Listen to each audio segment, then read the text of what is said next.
1 Samuel bab 15.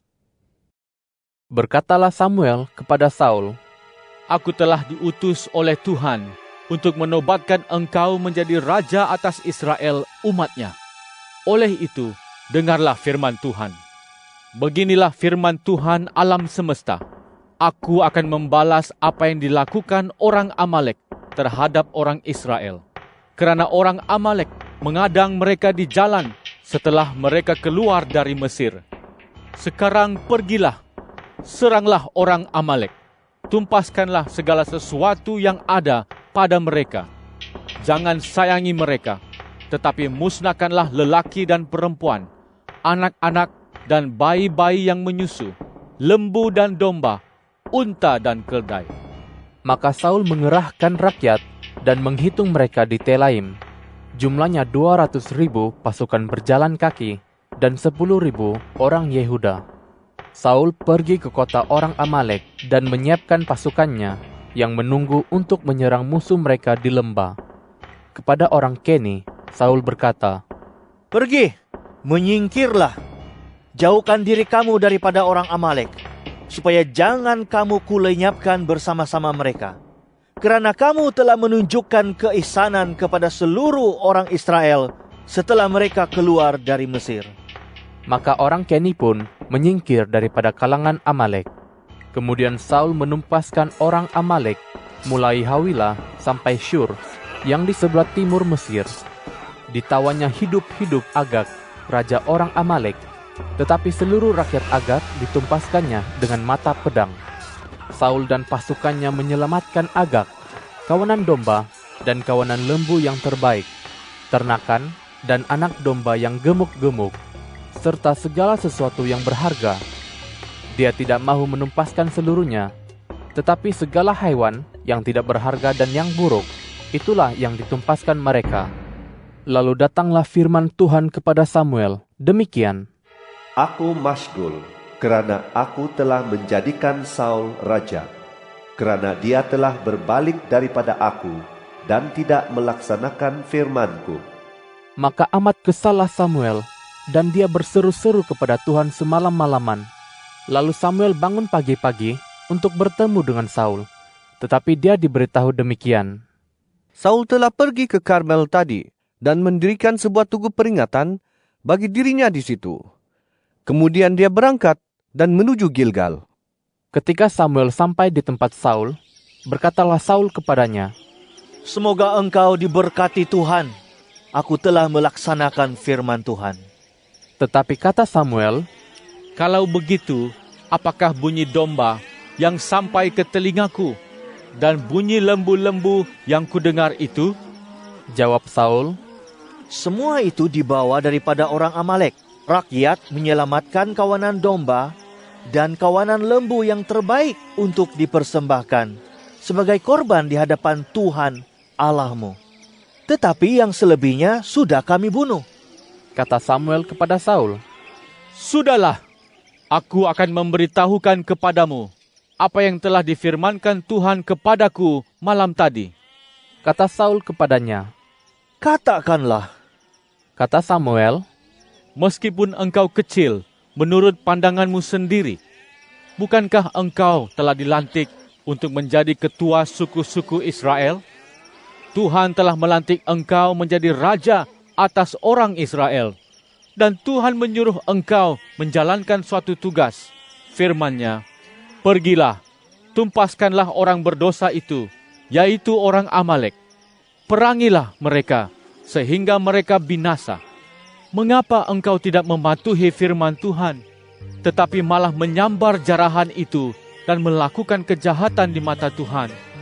Jawab Saul kepada Samuel, Aku sudah mematuhi firman Tuhan dan menjalankan apa yang ditugaskan Tuhan kepadaku. Aku menawan Agag, raja Amalek itu, sedangkan orang Amalek kutumpaskan. Tetapi daripada rampasan itu, rakyat mengambil kawanan domba dan kawanan lembu terbaik daripada semua yang harus ditumpaskan, untuk dipersembahkan sebagai korban kepada Tuhan Allahmu di Gilgal. kata Samuel, Adakah korban bakaran dan korban sembelihan yang lebih disukai Tuhan daripada mendengar suara Tuhan? Sesungguhnya, mematuhi itu lebih baik daripada korban sembelihan, dan memperhatikan itu lebih baik daripada lemak domba jantan. Sebab penderhakaan sama seperti dosa bertenung, dan kedegilan sama seperti penyembahan berhala. Kerana engkau telah menolak firman Tuhan, maka Dia juga telah menolak engkau sebagai raja. Kata Saul kepada Samuel, Aku telah berdosa, kerana aku telah melanggar firman Tuhan dan kata-katamu. Aku takut kepada rakyat sehingga kata-kata mereka aku turuti. Sekarang, ampunkanlah kiranya dosaku, dan kembalilah bersamaku, supaya aku dapat beribadat kepada Tuhan. kata Samuel kepada Saul, Aku tidak mau kembali bersamamu, kerana engkau telah menolak firman Tuhan, dan Tuhan pun telah menolak engkau sebagai raja atas orang Israel. Apabila Samuel berpaling hendak pergi, Saul memegang punca jubah Samuel, tetapi terkoyak. Kemudian berkatalah Samuel kepadanya, Tuhan telah mengoyakkan daripadamu jawatan raja atas Israel pada hari ini, dan telah memberikannya kepada orang lain yang lebih baik daripada engkau. Apatah lagi yang maha mulia yang disembah orang Israel, tidak berdusta dan tidak menyesal, kerana dia bukan manusia yang harus menyesal. Kata Saul, Aku telah berdosa, tetapi sekarang mohon hormati aku di hadapan para tua-tua rakyatku dan di hadapan orang Israel. Kembalilah bersamaku, supaya aku dapat beribadat kepada Tuhan Allahmu. Maka kembalilah Samuel mengikuti Saul, dan Saul pun beribadat kepada Tuhan. Kemudian Samuel berkata, Bawalah kemari Agag, raja orang Amalek itu. Agag pun datang kepadanya dengan gembira. Fikir Agag, Tentulah pahitnya maut sudah berlalu. kata Samuel, Sebagaimana pedangmu membuat perempuan-perempuan kehilangan anak, demikianlah antara perempuan, ibumu akan kehilangan anak. Lalu Samuel mencencang Agag di hadapan Tuhan di Gilgal. Sesudah itu, Samuel pulang ke Rama, sedangkan Saul pulang ke rumahnya di Gibea, kota Saul. Samuel tidak melihat Saul lagi sampai hari kematiannya, kerana Samuel berduka cita atas Saul. Hati Tuhan pun masyghul, kerana Dia telah mengangkat Saul untuk menjadi raja atas orang Israel. 1 Samuel bab 16.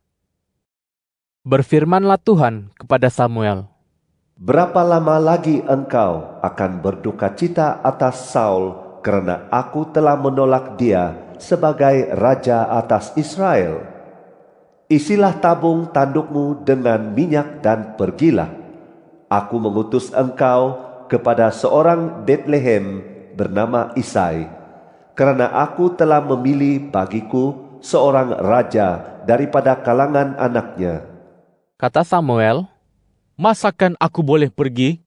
Jika Saul mendengarnya, tentu dia akan membunuhku.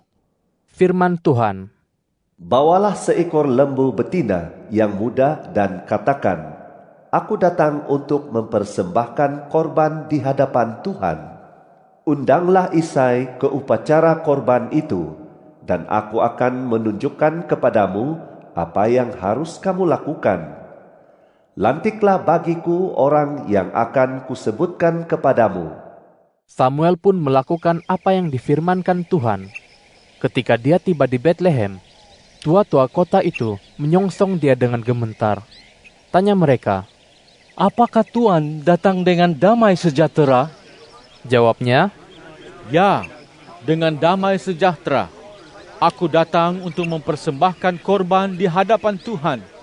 Sucikanlah dirimu, dan datanglah untuk bersama-samaku ke upacara korban ini. lalu dia mentahbiskan Isai dan anak-anaknya serta mengundang mereka ke upacara korban itu.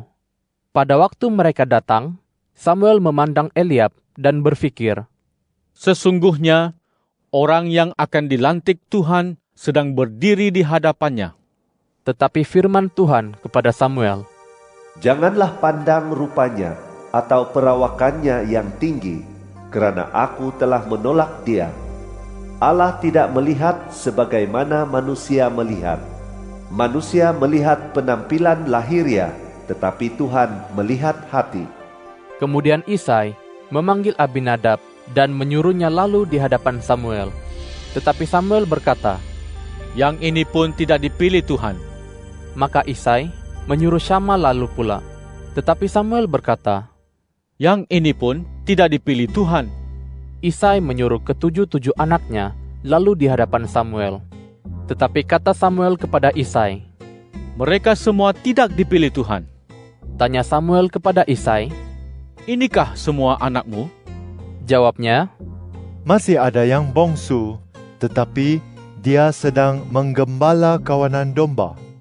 Kata Samuel kepada Isai, "Suruhlah orang menjemput dia, kerana kita tidak akan duduk makan sebelum dia datang." Maka Isai menyuruh orang menjemput anak bongsunya itu.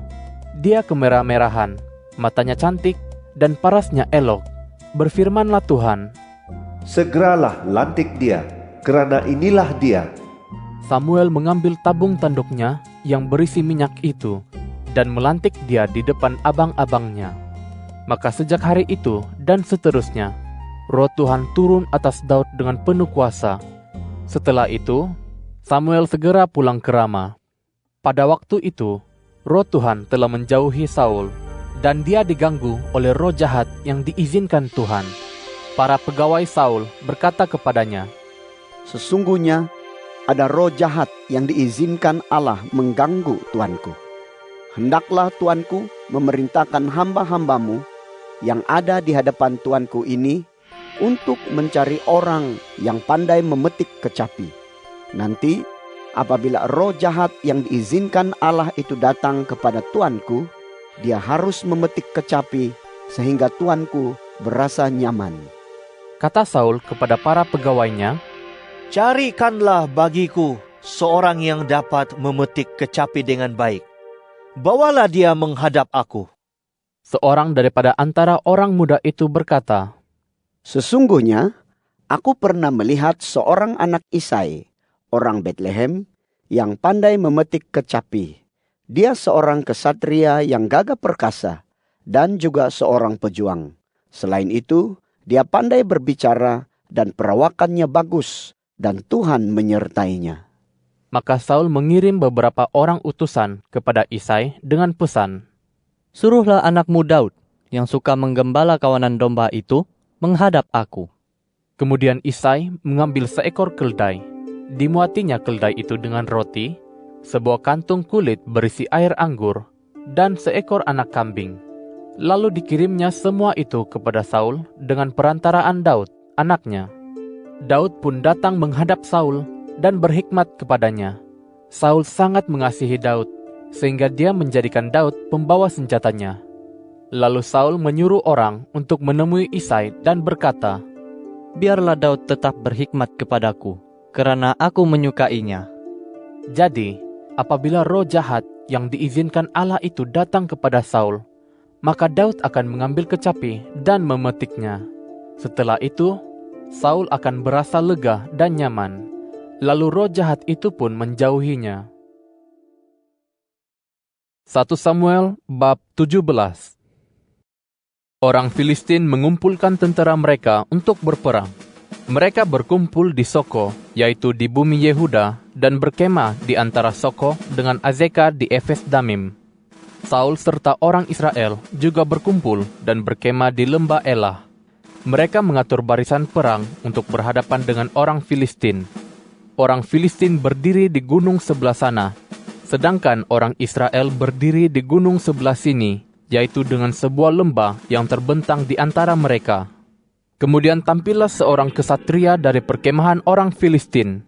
Namanya Goliat dari Gad, tingginya 6 hasta lebih sejengkal. Dia memakai ketopong gangsa di kepalanya, serta baju zirah yang bersisik seberat 5.000 shikal gangsa. Pelindung kakinya juga daripada gangsa, dan sebuah lembing gangsa tersandang di antara bahunya. Batang tombaknya seperti kayu penggulung tukang tenun. Berat mata tombaknya 600 shikal besi.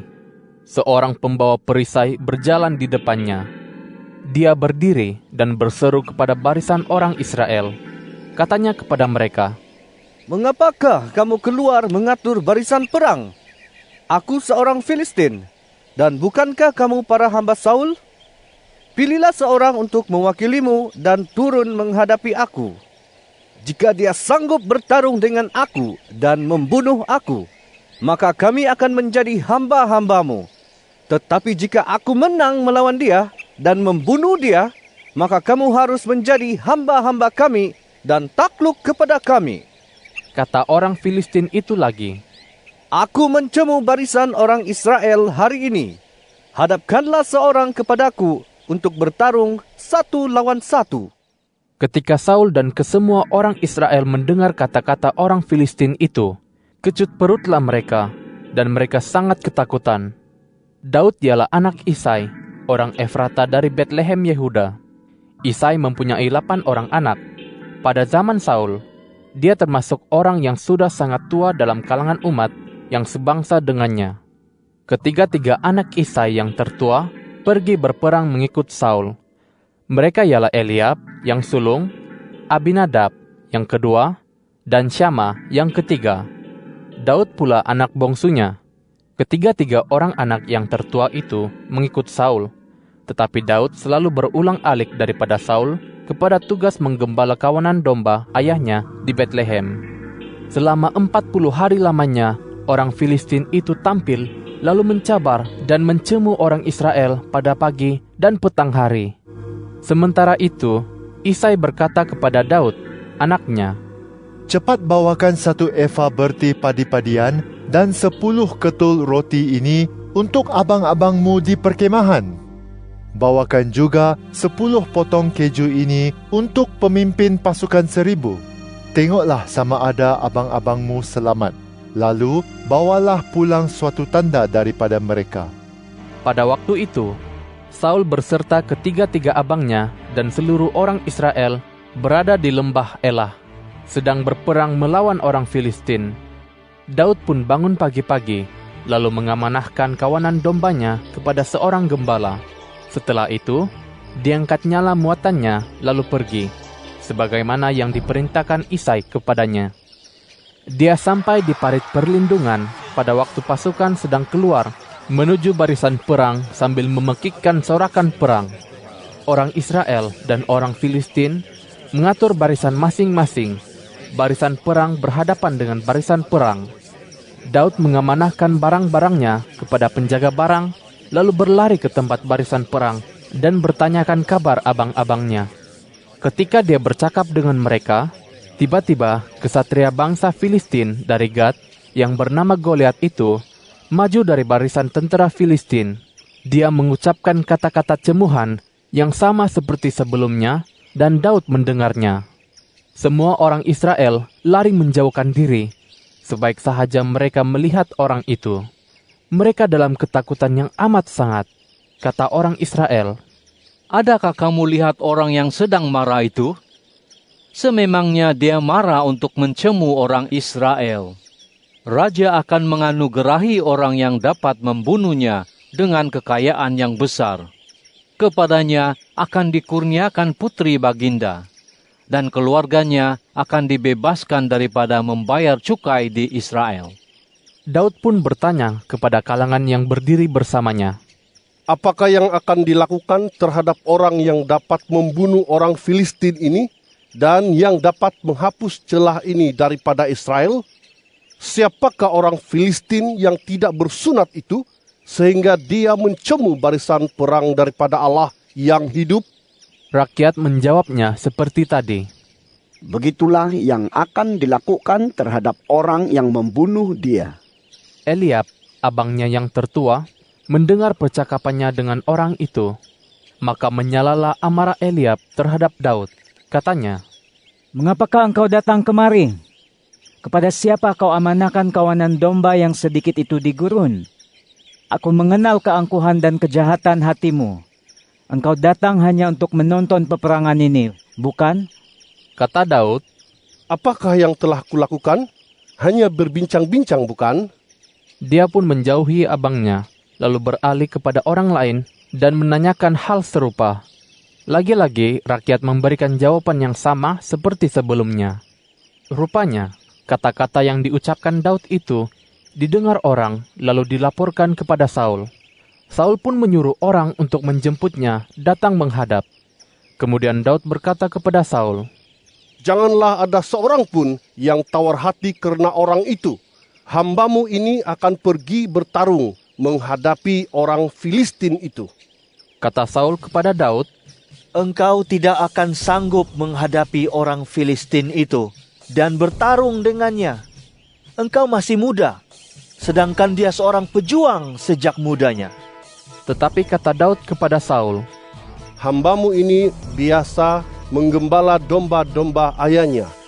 Jika singa atau beruang datang melarikan seekor anak domba daripada kawanannya, maka hamba akan pergi mengejarnya, lalu menyerangnya dan melepaskan domba itu daripada mulutnya.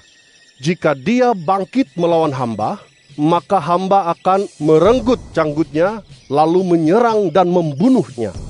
Singa ataupun beruang sudah pernah hamba bunuh, maka orang Filistin yang tidak bersunat ini pun akan menjadi seperti seekor daripada haiwan-haiwan itu, karena dia telah mencemu barisan perang daripada Allah yang hidup." Kata Daud lagi, "Tuhan yang telah melepaskan hamba daripada cakar singa serta cakar beruang akan melepaskan hamba daripada tangan orang Filistin ini." Kata Saul kepada Daud, "Pergilah, semoga Tuhan menyertai engkau." Kemudian Saul memasangkan pakaian perang pada Daud. Dipakainya ketopong tembaga di kepalanya dan dikenakannya baju zirah padanya.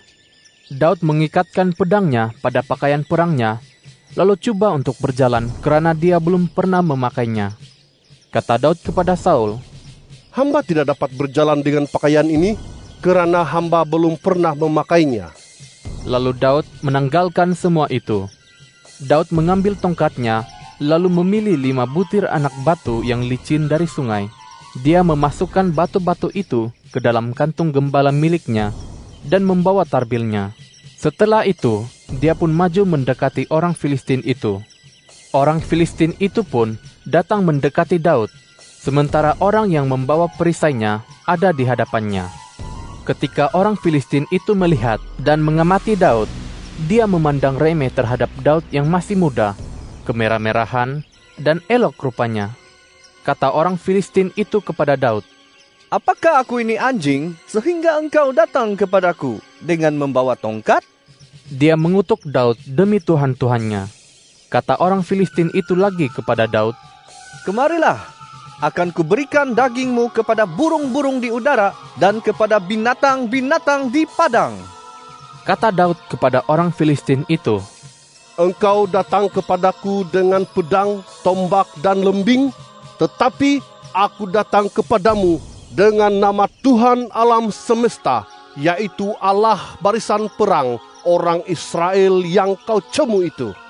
Pada hari ini juga Tuhan akan menyerahkan engkau ke dalam tanganku. Aku akan menumpaskanmu dan memenggal kepalamu. Pada hari ini juga akan kuberikan bangkai pasukan Filistin kepada burung-burung di udara dan kepada binatang-binatang di bumi. Dengan demikian, seluruh bumi akan tahu bahwa ada Allah di Israel, dan seluruh jemaah ini akan tahu bahwa Tuhan tidak menyelamatkan dengan pedang dan tombak, karena peperangan ini sememangnya milik Tuhan, dan Dia akan menyerahkan kamu ke dalam tangan kami." Pada waktu orang Filistin itu maju mendekat untuk menghadapi Daud, berlarilah Daud dengan cepat ke arah barisan perang musuh untuk menghadapi orang Filistin itu. Daud menyusupkan tangan ke dalam kantungnya dan mengambil sebutir anak batu dari dalamnya, lalu melontarkannya dengan tarbilnya. Batu itu tepat mengenai dahi orang Filistin itu dan terbenam di dalam dahinya, sehingga orang itu jatuh menyembam tanah. Demikianlah Daud menyerang orang Filistin itu dengan tarbil dan batu. Dihentam dan dibunuhnya orang Filistin itu tanpa sebilah pedang di tangannya. Daud pun berlari lalu berdiri di atas tubuh orang Filistin itu. Diambilnya pedangnya, dihunusnya daripada sarungnya, lalu dibunuhnya orang itu. Dan dengan pedang itu dipenggalnya pula kepalanya. Larilah orang Filistin apabila mereka lihat betapa kesatria mereka telah ditumpaskan. Maka bersorak rianglah orang Israel dan Yehuda sambil marah untuk mengejar orang Filistin sampai jalan masuk Gad dan ke pintu gerbang Ekron. Mayat orang Filistin yang terbunuh bergelimpangan di jalan menuju Saaraim sampai Gad dan Ekron. Setelah mengejar orang Filistin, orang Israel kembali dan menjara perkemahan musuh mereka itu. Daud mengambil kepala orang Filistin itu dan membawanya ke Yerusalem. Tetapi dia menaruh senjata orang Filistin di dalam kemahnya. Pada waktu Saul melihat Daud maju menghadapi orang Filistin itu, dia bertanya kepada Abner, panglima tenteranya, "Anak siapakah orang muda itu, Abner?" Jawab Abner, "Demi hidupmu ya Raja, hamba tidak tahu." Kata Raja, "Tanyalah, anak siapa pemuda itu?" Sekembalinya Daud setelah menumpaskan orang Filistin itu, Abner menjemputnya lalu membawanya ke hadapan Saul. Kepala orang Filistin itu masih ada di tangannya. Tanya Saul kepadanya, "Anak siapakah engkau, anak muda?" Jawab Daud, "Anak Isai, hamba tuanku, orang Betlehem."